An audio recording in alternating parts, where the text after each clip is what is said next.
Hello there, Kevin here with another episode of the Feel Good English podcast. The only podcast that's teaching you how to deal with learning English and teaching you how to deal with life. And in today's episode, I'm going to teach you how to deal with people. Well, how to deal with people better. I'm going to pull lessons from the very popular and classic book, How to Win Friends and Influence People by Dale Carnegie.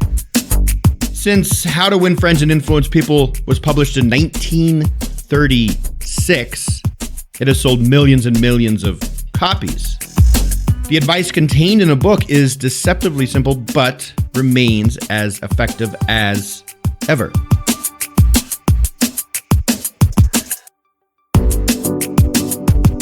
Just adhering to simple guidelines like smiling when meeting someone and remembering their first name can help anyone become more likable and influential. I'm going to mainly talk about the first two parts of the book, how to deal with people and also how to communicate better with people. Both of these parts and the lessons contained within them can help you become better liked by your peers, or even more liked if your peers already think you're a superstar. And they can also help you deal with difficult people. Difficult people at work, school, maybe at home, wherever. So listen to the lesson a few times. Pay attention to new English words you hear, and also really think about what is being taught. If you need to pause the audio to think about something and apply what I talk about to your life, do that. It's important stuff. Like this podcast, get a dose of weekly inspiration, motivation, innovation, education, and a bunch of other shun words by signing up to my free email list. Connect with me and thousands of English learners around the world by signing up on my website, feelgoodenglish.com. Once you're on the website, look for the bear. The bear is there to show you the way to English freedom.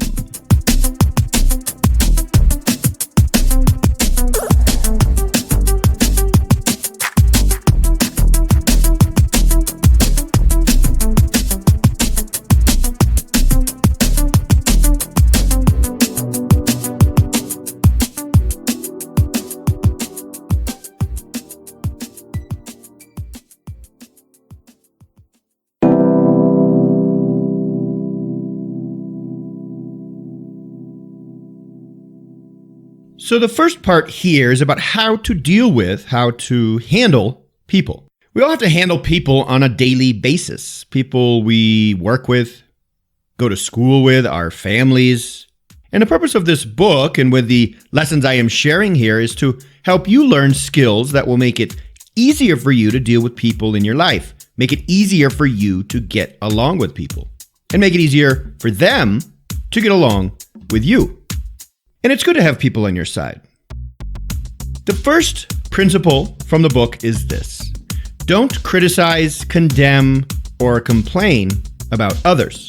So criticize means to point out the faults of someone, call attention to their problems. Condemn means to express your disapproval of someone in public, in front of other people. And to complain means to express your annoyance of things, so you let everyone know what you're annoyed about. So don't do those three things. And there is a reason for this, other than just sounding like a mean person. The famous psychologist B.F. Skinner proved that an animal rewarded for good behavior will learn much faster and retain what it learns far more effectively than an animal punished for bad behavior. Animals respond to being rewarded, not punished. Since then, further studies have shown that this same principle applies to humans as well. Criticizing others doesn't yield anything positive. Positive change does not come from criticizing others. The problem is that we aren't able to make real changes by criticizing people, and we're instead often met with resentment. It's important to remember that when dealing with people, we're dealing not with creatures of logic, but with creatures of emotion, who are motivated by pride and ego. When someone criticizes you, what usually happens? You get pissed off and defensive, right? So what should you do instead? Let other people do whatever they want, even if their behavior negatively impacts us? No, but you can try this. When you find yourself getting caught up in other people's annoying habits or behaviors, think of a few reasons they might be acting the way they are. Why are they acting that way? Are they trying to make the best of a bad situation? Say to yourself, I should forgive them for this because, and conclude this sentence with an open mind, with a justification for their behavior. You'll be in a much better position to keep from criticizing. Here's an example. Let's say you work with someone who never stops talking. They are constantly being loud around you, bothering you. Have you ever dealt with someone like this? Instead of blowing up on them, blowing up meaning yelling at them, losing your patience, say that sentence. I should forgive them for this because, say that sentence in your head. Why should you forgive them? Maybe they talk all the time because they're nervous, or maybe they talk too much because they aren't nervous at all. So the day when someone else visits your office, let's say they come to check out your office, you don't have to worry about talking to this visitor because your chatty colleague will take care of all the talking. He'll take care of the visitor by chatting with them.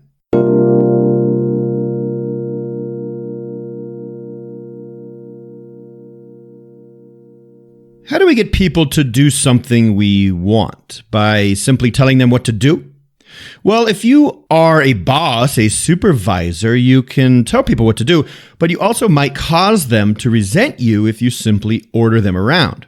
According to Dale Carnegie, the only way we can get a person to do anything is by giving them what they want. And what do most people want? Health, food, sleep, money, sex.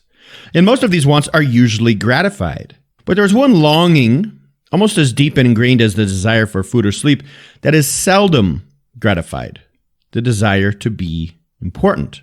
We tend to take people in our lives for granted so often that we neglect to let them know that we appreciate them.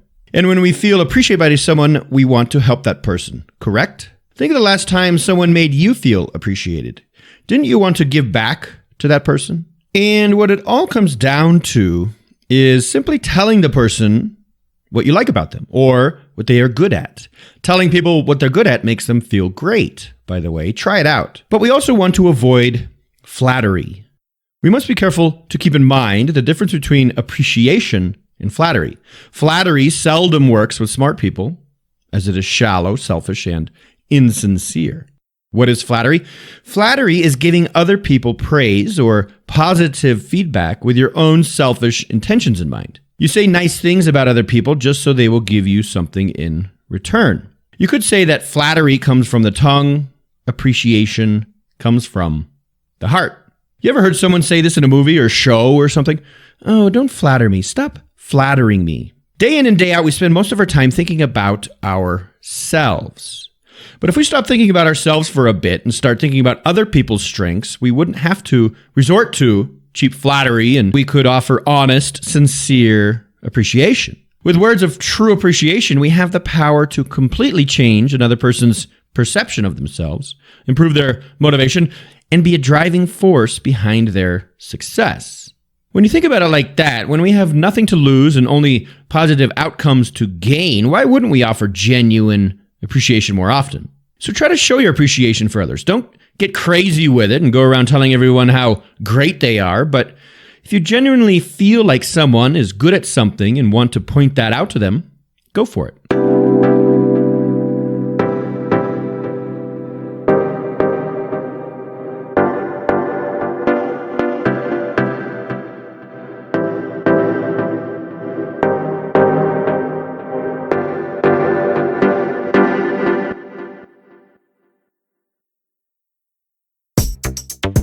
Now, the next part here is about how to influence others. We already talked about how to win friends, and in the next part in the book, we learn techniques on how to influence people. So, When we do this morally, we aren't manipulating people. Manipulating is trying to control someone or influence them cleverly or unfairly. We're not doing that. We are influencing. Even when we have something good to bring to someone, positive intentions, we often have to influence them in order for them to accept what we're trying to bring them. Like me, I'm constantly trying to influence you in the way that you learn English. I believe learning a language can be more natural, more smartly integrated into your already busy life, but I also have to convince you of this, and I have to convince you through the lessons I teach, or else it's just wasted words. So this next principle is absolutely key in influencing others.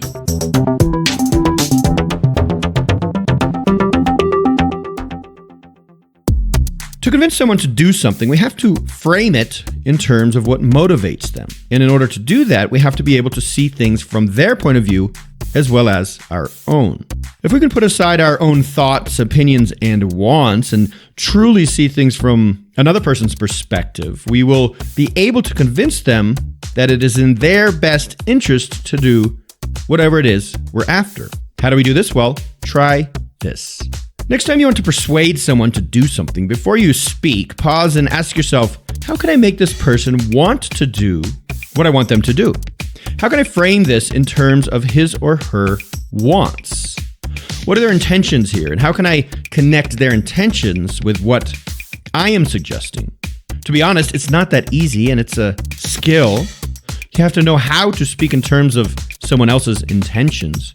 And that's why we have to be a great listener. And I'll talk more about being a good listener in just a sec.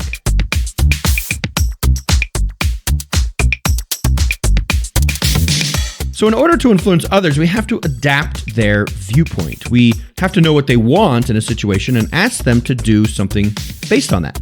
For example, let's say you're trying to get someone to, to do the dishes, to wash the dishes. Maybe instead of just saying, hey, I'm tired of doing the dishes, you do them. You could come up with something like, hey, let's get this apartment looking cleaner. Wouldn't it be nice if it was cleaner? I'm going to vacuum and clean the bathroom. You want to help by doing the dishes? That could work. I'm sure we all want a clean apartment, right? I've actually used that trick before. It worked for me. It can be quite persuasive.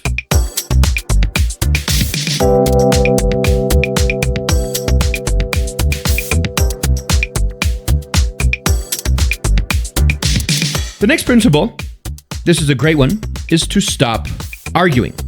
Arguing sucks. We see it all the time on Facebook these days, at least in the US. Everyone wants to prove their point on Facebook with zero interest in understanding the other person's viewpoint. We're often tempted to argue with others, especially when we are absolutely convinced that we're right about something. But even if you are right, what does arguing do for you? Why prove someone else wrong? Is that going to make the person like us? Why not just let him save face if we have nothing to gain from it but feeling superior?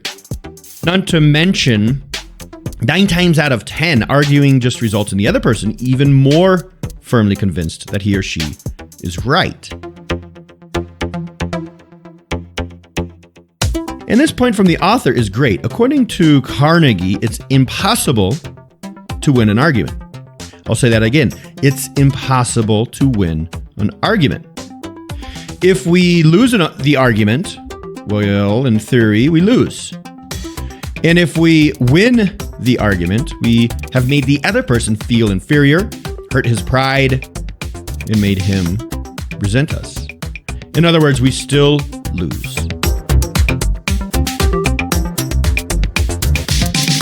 So what if we were able to avoid arguments altogether? Well, here are some ways to avoid an argument. First off, welcome the disagreement. If the other person is raising a point we haven't considered, we can be thankful it's brought to our attention. It may save us from making a mistake. Next, our natural reaction to a disagreeable situation is to become defensive. We should keep calm and watch out for how we first react. Keep your emotions in check. Another tactic, listen first.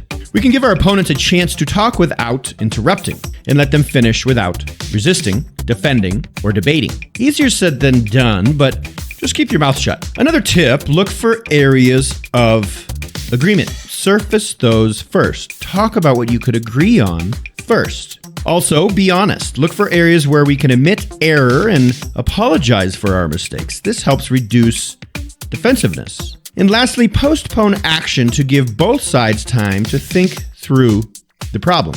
In the meantime, ask ourselves honestly if our opponents might be right or even partly right. A very practical strategy you might use: next time you find yourself in a disagreement with someone through email, don't respond right away. Instead, sleep on it. Reply the next day or wait at least an hour or two before you respond.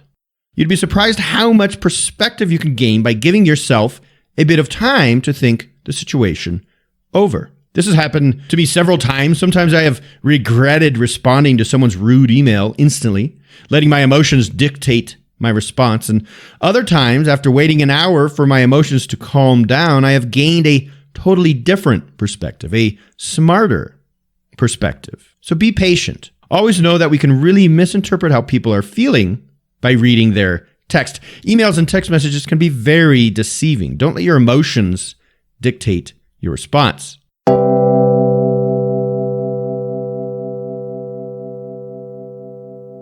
And the last principle I'm going to talk about here is this. If you want to be a great conversationalist, what does it take? And you, learning English to fluency, what does it take to be great with conversations, even in English? Is it speaking without any grammar mistakes? Is it using cool expressions and idioms, phrasal verbs all the time? No. It's the same in your own language. Being a good conversationalist requires being a good listener. Most of us aren't good listeners. Most of us are so concerned with what we are going to say next that we don't truly listen when someone else is speaking. Yet most people would prefer a good listener to a good talker, right? Remember that people we are talking to are 100 times more interested in themselves and their own problems than they are in us and our problems. So next time you have a conversation, pay attention to how much of the conversation is you talking versus the other people talking. How much listening are you doing? Aim to do 75% listening and 25% talking. That's a good ratio. As you practice this, pay attention to what causes you to jump in with more talking. Are you feeling awkward silences? Do you tend to get carried away when you tell stories or share ideas? I tend to do this. I get excited when I'm telling a story. I even caught myself getting all worked up about something and had to tell myself, whoa, Kevin, slow down. This person is looking at me like I'm on drugs. So think of some ways you can encourage the other person to do more of the sharing, more of the talking. So that's it for today. These were some of the principles that stuck out to me the most. Now, the rest of the book goes on about how to influence people. If you're a leader, manager, or need to make people do what you want them to do, like your employees, you'd find this part of the book very interesting. It's the influence people part. You can find links to this book on my website. Go to feelgoodenglish.com/friends to see the show notes and find the links to the resources I used in the episode.